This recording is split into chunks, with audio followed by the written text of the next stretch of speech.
Okay, so this is going to be slightly different than what I'm used to. I usually talk about very technical things. I build a lot of open source, and I help companies make teams more efficient. My tools are used by 80,000 apps, so I get to help a lot of teams. And I call this is actually secret talk because it wasn't in the schedule. I called it the art of balanced life, but really, because I'm not an expert in this, I am like an expert in technical subjects, and as I've been developing for a very long time, I'm very bad at being balanced. Actually, for 27 years, I've been programming full-time for 17, and I worked a lot. Like for the first 13 years of my career, I pretty much worked 60, 80 hours every single week. And in the last 17 years, my longest time off was 10 days. So anything but balance. So this is really a search for a balanced life. And there's 3 different things I want to talk about. They're all intertwined, which made this hard to write because I was wondering like what the order I should be talking about this stuff. But it's lifestyle design, achieving financial independence, and finding work-life balance. So let's start with one disclaimer. Because you're here, by default, I assume you're very privileged. Tech industry makes a lot more money than other industries do, and as such, we have the ability to work pretty much anywhere in the world. We can retire a lot earlier than our governments would like us because it's nice to be a cog in the wheel and keep working until our very old age. This is not the path we need to take because we are able to earn quickly and save quickly, and so it's a matter of playing your cards right. And I've been into this subject for many, many years, and I'm gonna try to share some of insights that I learned that strive from the typical recommendations you'll find in financial independence and a bunch of other psychological books that I love to read. So as I was progressing through my career, I really thought about what I really want to do next, and I started doing game dev, then I started doing iOS, and as I grew my career, as I became staff and affected more and more people, I started to think, is this way of working 60, 80 hours and doing open source and blogging, is this really where I really want to end up? It's not easy to make that decision because I was getting a lot of positive feedback from the community of building the tools and being able to help people, and I value that very much, but it also meant a lot of sacrifices because being able to build over 20 projects over the last decade, has taken a big toll on my life, and it meant a lot of sacrifices. So I found this idea of lifestyle design, which is basically an exercise you can do where you define how you want to end up eventually living. So rather than looking at how you live right now, just scratch that, just what I really want to do when I have enough money, when I have enough time. There's always something that you need more of. And so this is this exercise that I did that really affected my way of thinking about this kind of problem and long-term sustainability. And for me, it was a lot easier to think about the things I don't want rather than the things that I want, because there isn't a lot of things in life that I care about. Like, I'm definitely not materialistic, but there's a lot of things I really hate. Like, I hate commuting to the office. I think it's a wasted time. I could be spending that time with family or working out or doing other stuff. I really don't like when someone controls my schedule. When I was working full-time, I had a lot of meetings all across my days, and it was very distracting because I couldn't plan the things that I cared about. I never want to ask for vacation and then be said, no, you cannot go because someone else went and we need you here. Like, obviously, it will happen in full-time jobs and it's okay, but like, ideally, that's not how I want to do it, and I don't want to miss any kind of family events and work with toxic people. For me, what really matters is experiences rather than materialistic things. So I want to be able to maximize my memories, build a lot of interesting things in my life so that I never have regrets when I get older, and I don't regret, oh, I wish when I was younger I would jump from an airplane or I would try this thing. And there's a bunch of books I read on the subject. One of them is Die with Zero, which I'm going to reference a lot. But experiences is really what matters to me, because just as money has a value to us, it's like you have to spend time to earn money. So you can always make more money, right? But you have to spend your time. So it's always a trade. Experiences also have time value. The thing here is, I can jump from airplanes now. If I'm 60, it's very unlikely that will be something I will be able to do, regardless of how well I take care of myself. And so when we create like the time, where we create bucket lists, for example, I want to do this and this and this in life, that list doesn't really work that way because each experience has a specific age you can do it in. If I am 60, I can still go to theater, but I'm not gonna do motocross. So I wanna make sure that as my wealth increases, my health will be diminishing, even if I train, even if I take care of myself. So I wanna make sure I experience everything that I really wanted in life. And that means that I'm gonna go and do motocross, and I'm gonna focus on the things that will build memories and build good, basically build my range of emotions and range of experiences. So like, I'm not gonna remember 10 years from now that I had iPhone 15 on first day, but if I go to like a Bali with family, I probably will remember those memories. And this is even more important when you have your own family already and you have kids. Your kids want, maybe now they want some new gadget because their friends have it, but in the future, if you read any psychological books, it's always very, very clear that the kid will remember you never had time because you kept working and kept earning money because you thought they will care about owning the newest laptop or doing all this stuff. They will remember you didn't have time to play football with them or do other stuff. So this is really important because experiences can create long-lasting satisfaction and long-lasting memories, and that is very compounding in terms of development for us ourselves as well. And I did this exercise when I just wrote down what I really care about. And this is actually from my list. So like I want to have an active personal project. I want 90% of control over my schedule. I'm not gonna have 100%, that's not real. I want sunshine and time outdoors. I want time with my family, deep friendships, this kind of stuff, right? So what's really interesting about that is, before I wrote this exercise, I always thought, coming from FI circles, financial independence, I always thought that I will want to have a specific net worth that I need to be happy, and then if I earn enough, I will be able to relax and maybe not kill myself so much.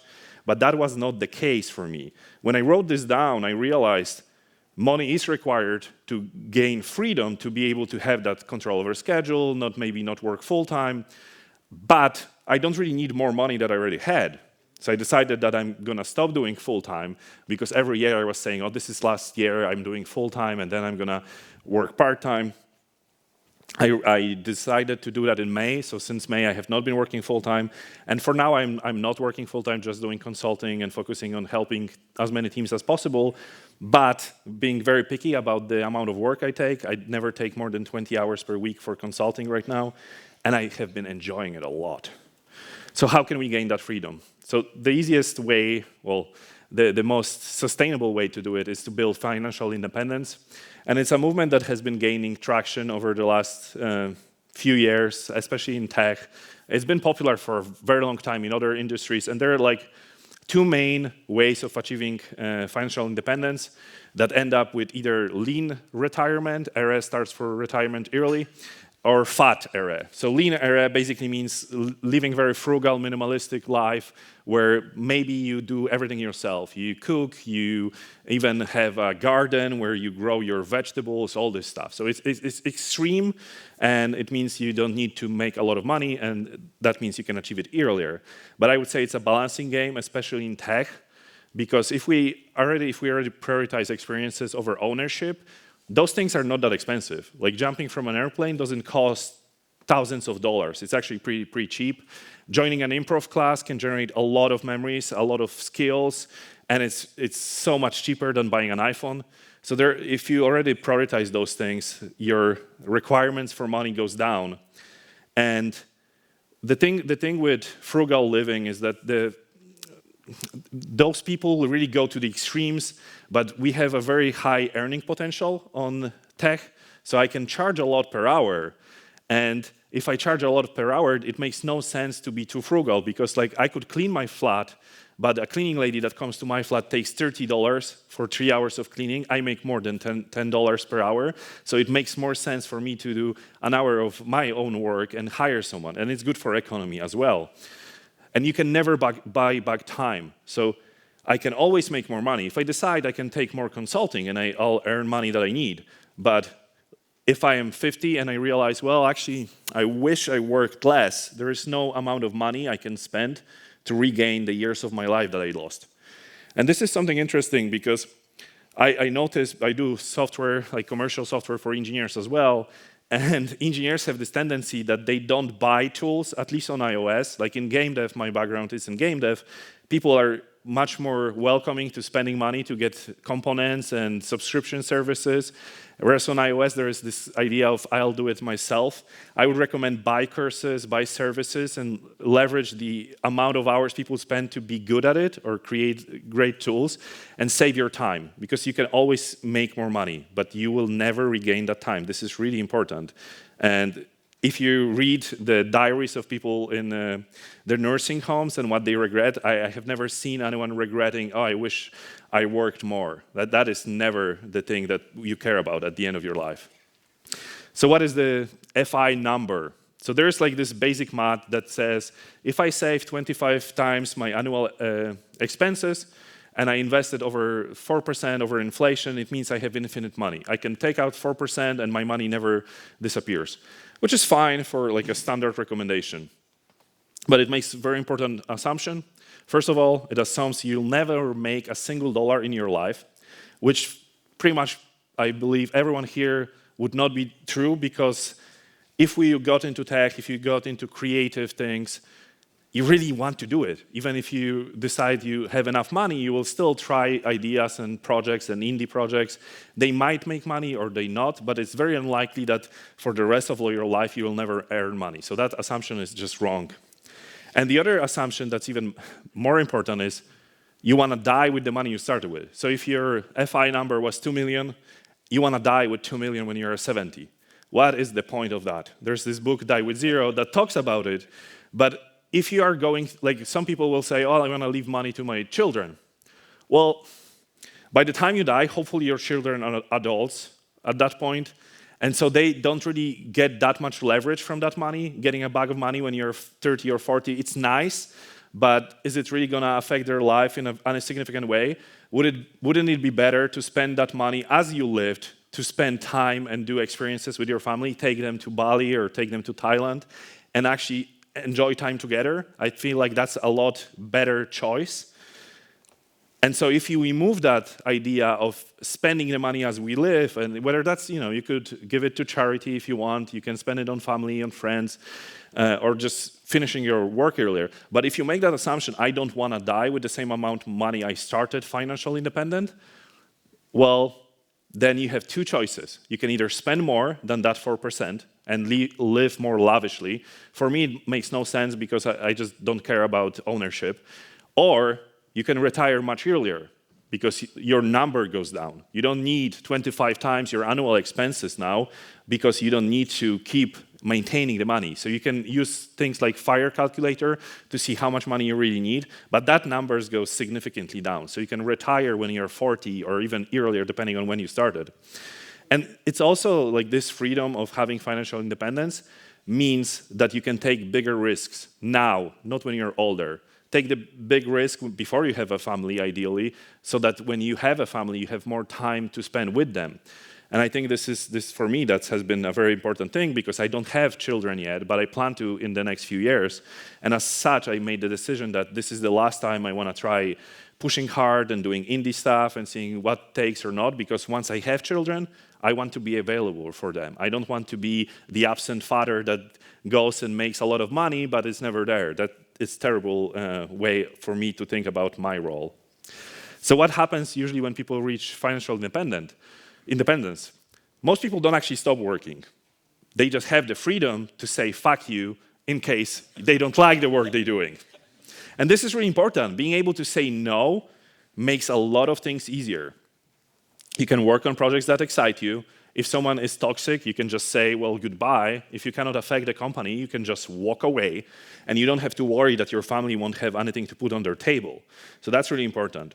So for me, in financial independence area, I started earning just before the university, and I worked very unhealthy for the first 13 years of my career. I avoided lifestyle inflation. I was very frugal. I was too frugal, which is why I'm talking about those lessons.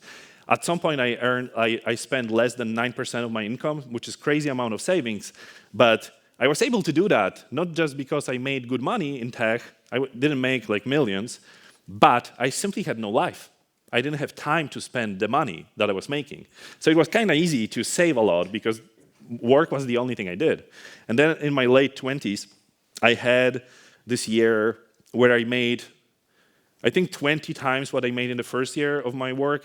So 20 years of income in a year, which was, for Poland, that's a lottery money. It's not that significant in the US, but Poland is cheaper, so.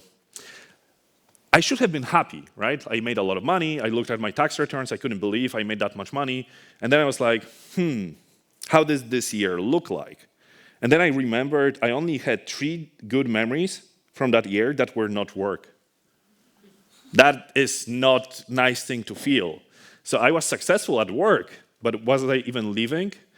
I decided, well, what if I earned 30% less money? Like, what if I stop doing consulting for a while and see what happens? Because what I wanted to, I still wanted to work hard, but I didn't want to hardly live, right? That is really important. The work-life balance thing, I think it's crucial for us to actually change in our culture, because I believe that in tech, the overwork and the hustle is a rite of passage, right? When you start, you have to crush it, you have to work a lot. I see this happen a lot when I basically drive teams. I see younger people, they're like saying that their estimation is going to be much lower than they actually think, then they work on the weekends, and they come in on Monday and they're, oh yeah, we did it, but they sacrifice the whole weekend. And I try to teach the younger people that you should not be working weekends. I even talk with like C-level. When I see the management or someone higher in the chain works over the weekend, oftentimes you have like Slack integration, so you can see pushes on GitHub.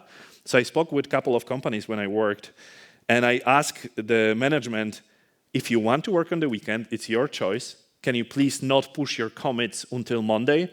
Because the people that are less experienced, they will think, oh, that person has to work on the weekend because we're not pulling our weight. So they will feel, we already feel imposter syndrome, like probably majority of us. And I don't want the people to feel that even more, because the CTO or head of engineering is coding on the weekend.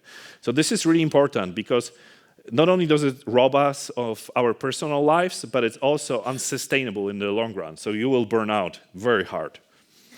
And there's also the law of diminishing returns, because I know I can push myself and work a lot of hours, but I will pay for this. There is a certain point when I'm not more efficient. I make more mistakes, in fact. What I notice is if I push too hard, I will start making more and more mistakes. And it's probably a good sign to stop doing this stuff, because the extra hours will just mean that I think that I can do it when I estimate things later, but in fact, I will introduce more bugs, and that will cost me even more hours. And it's like this unhealthy circle. I don't want to do that. So if we want sustainable success over hopefully many decades of our career, or less if you follow FI and you can do it all in 1 decade, we need to learn how to prioritize rest and how we can rest well, because that's also a skill. It's not just it's not about lying on the couch and watching Netflix. You can do it, but that's not the point of active rest. And understanding what is essential and working smart in a very constrained way to be efficient and creative. So rest is not only essential, but it's really important. All the psychological studies that I found talk about the fact that you have to take rest and you have to take breaks if you want to be creative. You just cannot live to work. That is not the way to be very good at what you're doing. So resting and playing isn't laziness. This was a really hard lesson for me. When I had that first year, when I realized, well, this is no way to live. I don't want to just live by working and not have any fun. It was really hard, because the first year after that, I always, whenever I played games or did some other stuff, I felt like, well, you should be more productive. That's the voice I had in my head. This is not very productive, you should do more. Oh, you should be writing more articles, you should be doing more open source. That is very hard to get rid of. When I changed my mindset and I started to think about it, well, if I'm actually resting right now, it's because I'm investing so that tomorrow I'm more productive and I can solve the problems at work in a more efficient way or more creative way. And I also had to learn how to rest. Because in the beginning, when you burn out hard, you will lie on the couch and watch Netflix. That's what happens to people that get depressed, right? They don't really want to get out of the bed. They don't want to do anything.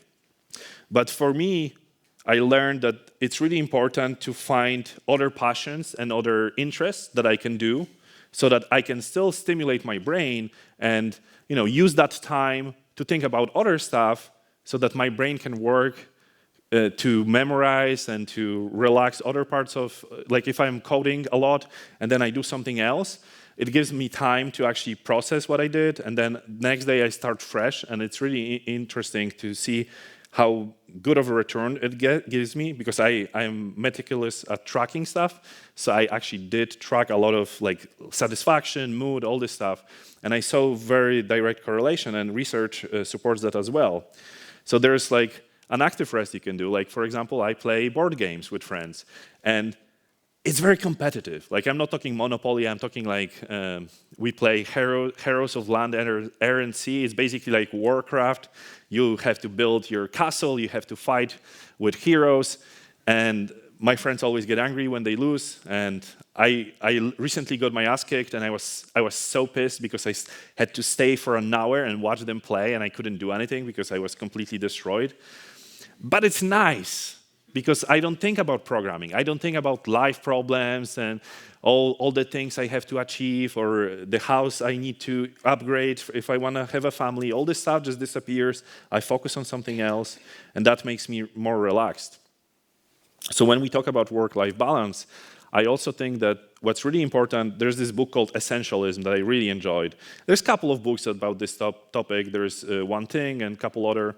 The idea is that usually you can find something that you are going to be very impactful at, and so it's better to specialize in that thing and prioritize it and say no to everything else. It's not easy to say no at work, but if you're very good, like myself, I prioritize developer tools architecture. So this is something where I know I have very high impact in companies. This is what I do for consulting. But even when I did full-time, this is what I wanted to do. So when the management asked me, oh, can you implement this view? I was like, I can, but if we give it to a senior person, I won't be 3 times faster than them, and I'm the only person that can do DevTools for our team. So it makes more sense for me to do this.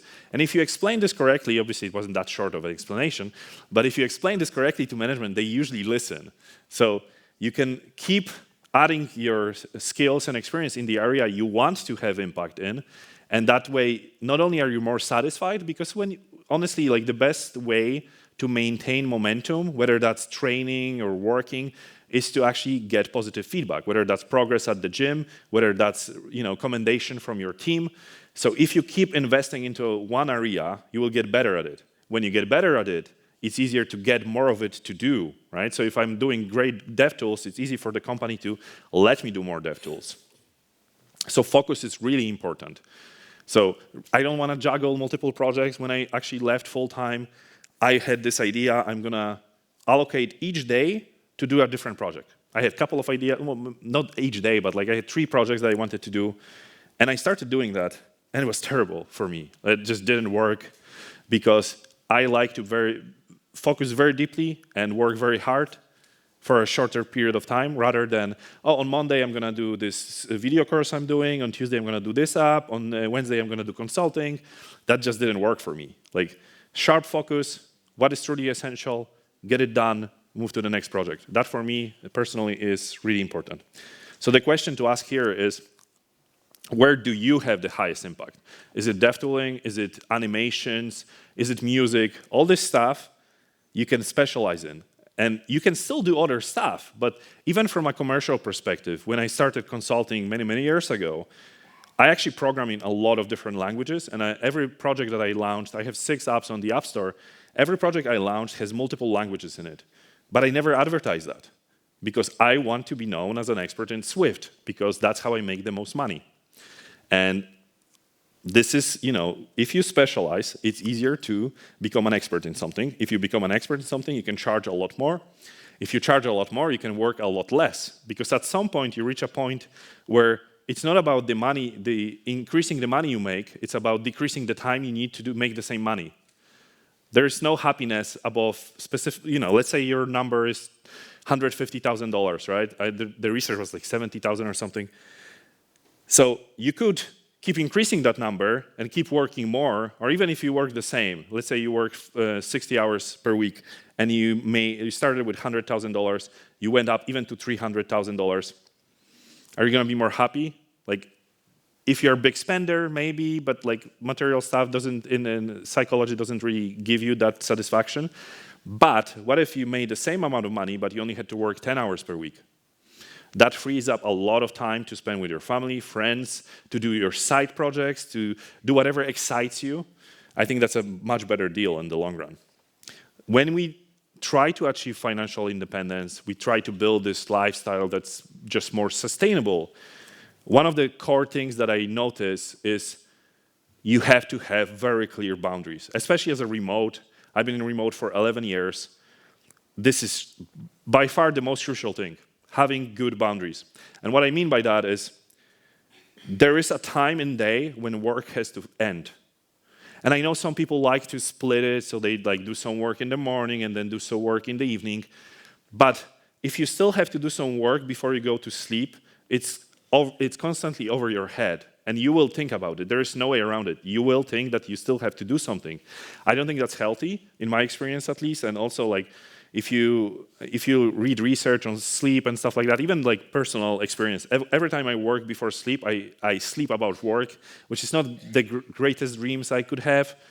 So what I started doing is, even if I only did full-time, I would track my hours in Toggle, which is like a time tracker, and I would make sure that I don't overreach.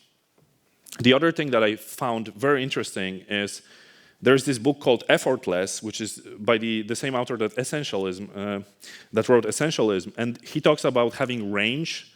So rather than saying I'm going to work 6 hours every day, you set a range. So say between 4 and 6 hours of productive work or deep work. I like to do deep work.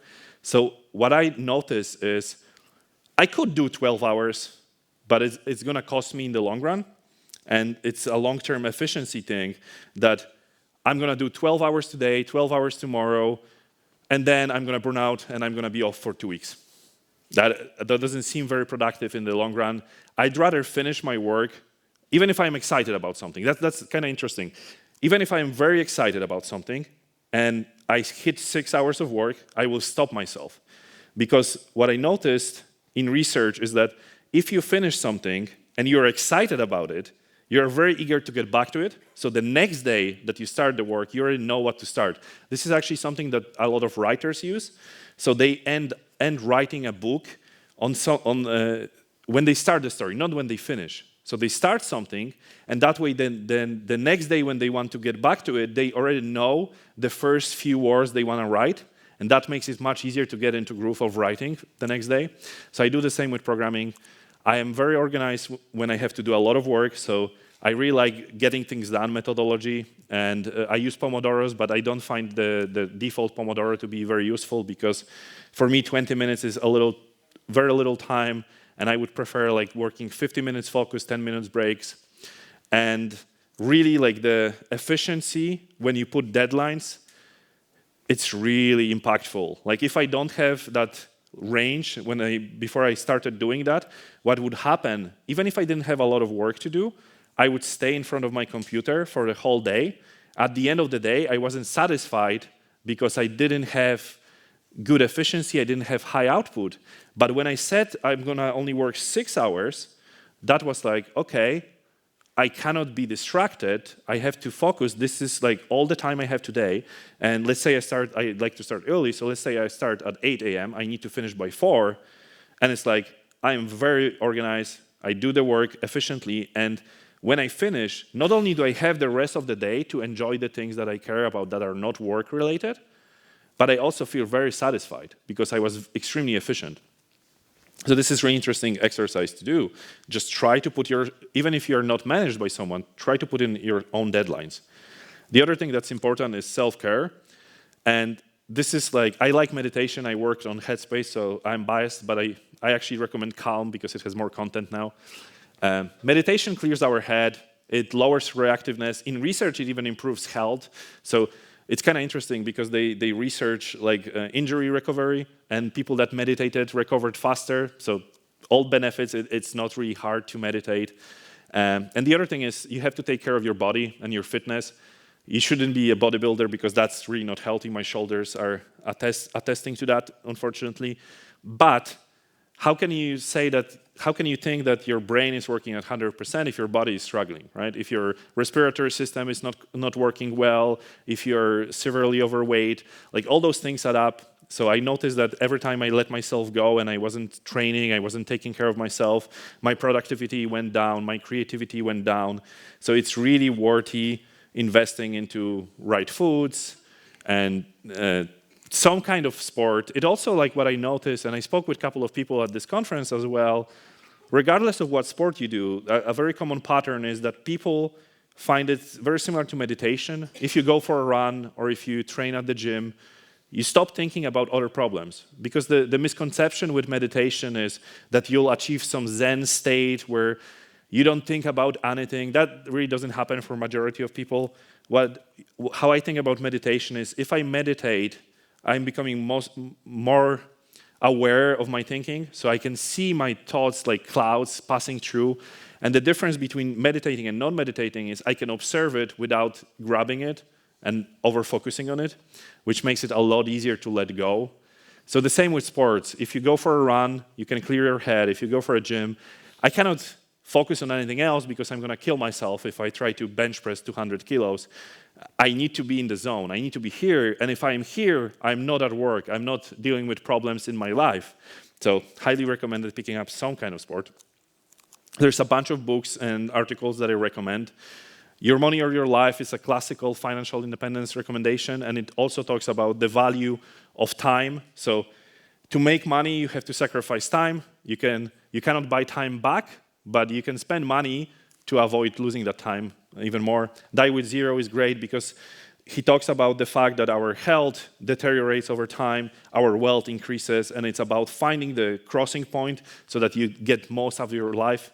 Mr. Money Mustache is like one of the first blogs. It's also a guy from MIT. He's extremely frugal, so I don't recommend going that way. Mad Scientist is very similar. Rest talks about how to work more efficiently because you get more rest and you rejuvenate yourself. Essentials and Effortless are really interesting books. GTD in 15 minutes is basically an article you can read how to do getting things done without having to read a book that's this thick and very boring.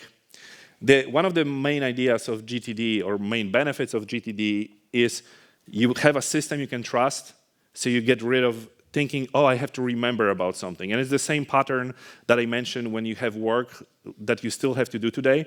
It's in your unconscious where you think, oh, I have to remember I need to finish this feature, or I have to remember to buy eggs. Like, GTD is basically a system you can trust, and once you start using it, you stop having to think, oh, I have to remember, because every task you have is in a single place and you know it's going to be there.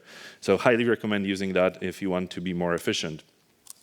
In conclusion, my journey is still ongoing. I'm still learning this stuff. This is not something I'm an expert in. But over the years, I found that it's really different than I thought originally. It's like I don't need as much money as I thought. I don't really care about material things as much as I thought I would. Obviously, if you have a family, you need more money and stuff like that. But you can take risks sooner. You can work half-time. Maybe your company can agree to 3 days out of week. And you can spend the rest of your time to basically take small bets, try this indie project, try this book idea, whatever you want, whatever excites you. You don't really need to postpone it until it's too late. Maybe it's already in your grasp. I would highly recommend that anyone tries to take an evening and write your ideal lifestyle. What are the things you really care about? And try to see, is this something I still need to spend the next 5 years grinding? Is this something that I could achieve sooner? And even if the timeline is pretty far, let's say you still need a lot of money because you just started, don't do it the way I did initially. Don't just work 60, 80 hours and sacrifice your young age, because at the end of the day, you will never be able to buy back that time, and it's far better to find a balance. I know it's hard, especially if, a lot of my friends, engineers as well, they are also very focused and they're like, I want to grind, grind, grind. But it's not going to be healthy and it's easy to burn out. When I left my job, I thought, I'm going to take 2 weeks and then I'm going to grind on indie stuff and it's going to be great and everything. And the first 10 days, I was very excited. I was like, I didn't have my laptop with me because I went to Italy. And I was like, I was so eager to get back to it. I was so eager to code.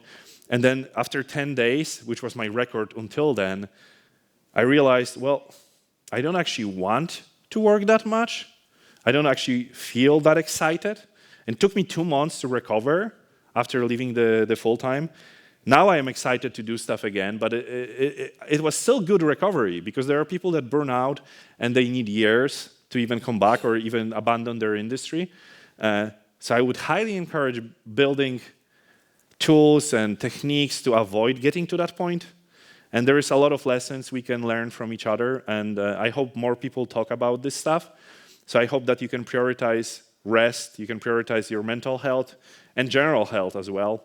And you can always reach out to me. I'm very happy to talk with people about this stuff and anything else. And I'm available for consulting if you want to optimize your team's efficiency so you can spend more time with family rather than dealing with Xcode builds and other issues that Apple gives us for free. And thank you.